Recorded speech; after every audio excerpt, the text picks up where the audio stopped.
நீதி கட்சியிலிருந்து வந்த நாங்கள் இந்த மக்களுக்காக ஒட்டுமொத்தமாக இந்த மக்களுடைய உரிமைகளுக்காக போராடணும் என்று அம்பட்ட வைப்பது எந்த வீட்டில் பொருத்தமாக இருக்கிறார். ஏன் என்றால் அனைத்து அரசு கல்லூரிகளிலும் அனைத்து தனியாருடைய கல்லூரிகளிலும் அனைத்து அரசாங்கத்தினுடைய படிப்பகத்திலும் அனைத்து தனியாருடைய படிப்பகத்திலும் வணிக வளாகத்திலும் உங்களுடைய அரசு கட்டளையிலும் சாதியுடைய மாற்று சாதியுடைய பெயரை வைத்துக் கொண்டு காவிரி என்ற பெயரை நீக்குவதனால் என்ன லாபம் நடந்து போகின்றது?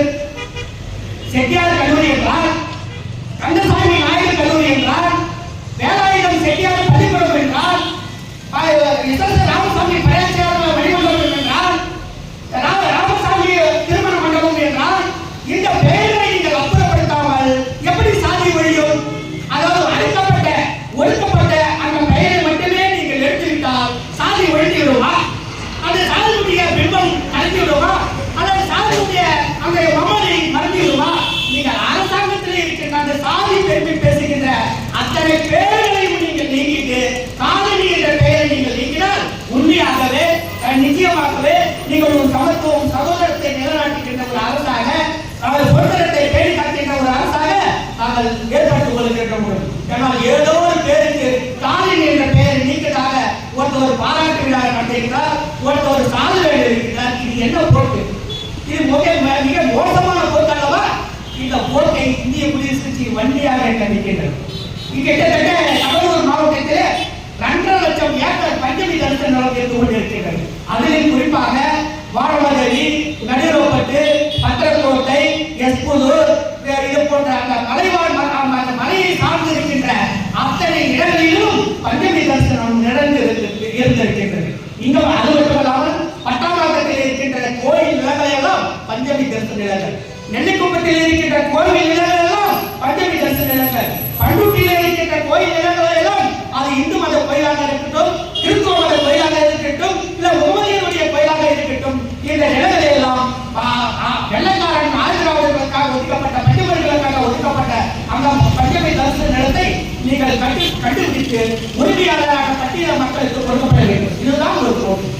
இதுதான் ஆட்சியாளர்கள் உங்களுடைய தந்தை காலத்தில் இருந்து இன்னமும் பட்டியல் நிலத்தை சட்டமன்றத்தில் பேசுகின்ற ஒழிய, ஆனால் அதற்கு ஒரு தீர்வை நீங்கள் இன்ன வரைக்கும் கொண்டு வரவில்லை என்பது மிகுந்த வேதனையாக இருக்கிறது. தமிழகத்தை ஆக செல்வி ஜெயலலிதா முதற்கொண்டு கலைஞர் கருணாநிதி வரை, எடப்பாடியார் வரை, இப்போதைக்கு மாண்புமிகு முதலமைச்சர் ஸ்டாலின் வரை இன்னொரு வரைக்கும் பஞ்சமி தரிசன நிலத்தை பற்றி பேசிக்கொண்டு சட்டமன்றத்தில் இருக்கின்றீர்களே ஒழிய, அதற்கு பல்வேறு ஆணையங்களை நீங்கள் உருவாக்கின்றீர்களே ஒழிய, அந்த ஆணையம் இதுவரைக்கும் செயல்படுதா என்றால் நிச்சயமாக இல்லை என்று தான் சொல்ல முடியும். அதை விட மிக மோசமான இந்த மக்கள் வேலை வாய்ப்பு இல்லாமல் இருந்து கொண்டிருக்கிறார்கள். பட்டியலின மக்கள் வேலை இல்லாமல், அதாவது பஞ்சாப் பராரிகளாக இன்று வளம் வந்து கொண்டிருக்கிறார்கள். படித்தவர்களுக்கு எவருக்கும் வேலை இல்லை. எல்லாம் டிஎன்பிசி நீங்க எடுத்துட்டீங்க. டிஎன்பிசி எடுத்துட்டீங்க எல்லாம் அரசாங்க பணிகளை படிக்கிறான். அரசாங்கத்தில் படிக்கிற எல்லாம் வந்து டிஎன்பிசி உள்ள போகல. ஏதோ அதிமுக மாதிரி எவ்வளவு ஒருத்தர் உள்ள போறான். இப்ப கூட சமீபத்தில் கம்பர் டாக்ஸிங்ல 51 பேர், அதாவது சிபிஎஸ்சி பற்றி எழுதி மாவட்ட ஆட்சியாளராக பதவி உயர்வுடைய வரப்போகிறார்கள். அந்த 51 பேரில் எத்தனை பேர் அதாவது அரசாங்க படிப்பில் படித்தால் உங்களால் சொல்ல முடியுமா?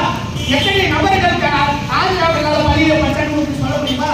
தனியார் பள்ளியில் காசு பட்டி படிச்சுட்டு அவங்க வெளியில வந்து ஒரு உயர்கல்வியை கொடுக்கிறாங்க, அதுக்கு என்ன தப்பட்டோம்?